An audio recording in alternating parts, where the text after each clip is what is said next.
მოგესალმებით ბატონო ბაკურ, მადლობა თქვენი დროისთვის. მოგესალმებით ბატონო ირაკლი, მადლობა მოწვევისთვის, წელს პირველად ვარ თქვენს ეთერში. მოგემართებულ წელს. თქვენს ასევე ბატონო ბაკურ, სოფლის მხარდაჭერის პროგრამაზე ვსაუბრობდით 2025 წლის პროგრამაზე, თქვენი წარდგენის დროს 362,000 ლარია გამოყოფილი, თუმცა ადგილობრივ ბიუჯეტ შეუძლია 200% დაამატოს თითოეულ პროექტს. რა მოთხოვნებია მოსახლეობის მხრიდან დაფიქსირებული, რა პროექტების განხორციელება სურდა, პროექტირება როდის დასრულდება, როდის გადაწყდება, რა თანხები დაემატება თითოეული სოფლის პროექტს. ბატონო, ჩვენ შევხვდით 35-ზე მეტ სოფელს, გავიარეთ სოფლის მოსახლეობასთან ერთად აღნიშნული პროექტები, თუ რა საჭიროებები ჰქონდა მათ თუ იმ სოფელს. ძირითადი მოთხოვნები არის როგორც გარე განათება, ასევე გზისპირა ინფრასტრუქტურის მოწყობა, სასაფლაოების შემოღობა, წყლის სათავე ნაგებობების რეაბილიტაცია, სკვერების, სპორტული მოედნები, თუ რომელიმე პროექტზე თანხა დააკლდება, ჩვენ შეგვიძლია გადავუსვათ აღნიშნული თანხები. რამოდენიმე სოფელს აქვს გასული წლის დაზოგილი თანხებიც, რაც შესაძლებლობას გვაძლევს იმისას, რომ წელს უფრო მაღალ ბიუჯეტიანი პროექტები შესრულდეს ამა თუ იმ სოფლებში. საინტერესოა. ჯანდაცვისა და სოციალური მიმართულებით პროგრამებზე რა თანხები გამოიყო 2025 წელს? არის თუ არა გაზრდილი ბიუჯეტი, იძლევა თუ არა ადგილობრივი მთავარი საფინანსო გეგმა ამის საშუალებას, ან ბენეფიციარების რაოდენობა, ხომ არ გაიზარდა დახმარების წილი თითოეულ პროგრამაში? რა გეგმები გაქვთ 2025 წელს ჯანდაცვისა და სოციალური პროგრამების მიმართულებით? ფიქრობ გასულ წელს ბევრი ისეთი პროექტი ჰქონდა, რომელმაც მნიშვნელოვნად გააუმჯობესა ჩვენი მოსახლეობის სოციალურ-ეკონომიკური მდგომარეობა. ხაზგასმით აღნიშნავ ჯანდაცვასა და განათლების სფეროს, რაზეც გასულ წელს 874,500 ლარი გაიხარჯა. ბიუჯეტი გავზარდეთ, რაც შეადგენს 1,113,000 ლარს. აქედან 50,000 ლარი გაიხარჯება ახალ პროექტზე.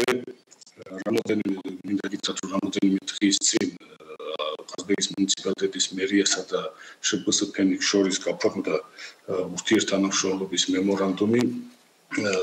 დოკუმენტის თანახმად ყაზბეგის მუნიციპალიტეტის ტერიტორიაზე მცხოვრები, როგორც ბავშვები, ასევე მოზარდები ფსიქოლოგიურ სერვისებით ისარგებლებენ. ყაზბეგის მუნიციპალიტეტის მერია აღნიშნულ ბენეფიციარებს ვაუჩერული სისტემით დავაფინანსებთ. საინტერესო პროექტია. 2024 წლის პროექტებზე მინდა გითხოთ, რა პროექტების დასრულება მოახერხეთ, რამდენად მასშტაბური სამუშაოები შესრულდა და რამდენად კმაყოფილი ხართ 2025 წლის გეგმების შესრულებით? 2024 წელს რამდენიმე მნიშვნელოვანი პროექტი დავასრულეთ, ეს არის ვაჟა-ფშაველას ქუჩაზე მრავალფუნქციური შენობა, რომელშიც 2 მუნიციპალური IP განთავსდება. აღნიშნული პროექტი არის მუნიციპალური ბიუჯეტიდან დაფინანსებული, რომელიც შეადგენს 1,700,000 ლარს.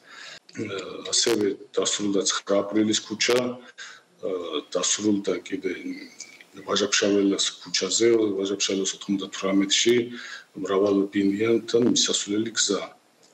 გერგეთის უბანზე დასრულდა ბეთლემის ქუჩა და ასევე გერგეთში დასრულდა სასაფლაოების შემოღობა. სოფელ გარბანში დასრულდა შიდა საუკუნო გზის მოასფალტება. საინტერესოა 2025 წელზე გარდამავალი გეგმები თუ ქონდათ 2024 წელს, რომელიც წელსაც გრძელდება მუშაობა რომელზეც. ჩვენ გასულ წელს 2024-ში დავასრულეთ სოფელ ყანოვამდე მისასვლელი გზის რეაბილიტაცია, ასევე 116 მეტრიანი რკინაბეტონის კედელი ჩამოესხა. მე აღნიშნავ, რომ სოფელ ყანოვში არასდროს არ ყოფილა შიდა საუკუნო გზა მოასფალტებული, ასევე სოფელ ახალციხეში არასდროს არ ყოფილა, სადაც ახალციხეშიც უკვე ჩააფარდა შიდა ქსელის რეაბილიტაცია, როგორც ამის საშუალებას მოგცემს, დავასრულებთ სოფელ ახალციხეში მოასფალტებას. ასევე სოფელ აჩხუთში დაიგა ცენტრალური გზა სულ 5 კილომეტრამდე, რომლის ღირებულება არის 2,700,000 ლარი. სოფელ ფაშეთში მიმდინარეობს რიტუალის სახლის მშენებლობა, რომელიც 400,000 ლარი ჯდება და რომელიც გაზაფხულზე უკვე დასრულდება. ძალიან დიდი მადლობა წარმატებას გისურვებთ პროექტების განხორციელებაში. ყაზბეგის მერი ბაკურ ავსაჯანიშვილი პასუხობდა ჩვენს კითხვებს პირდაპირ ეთერში.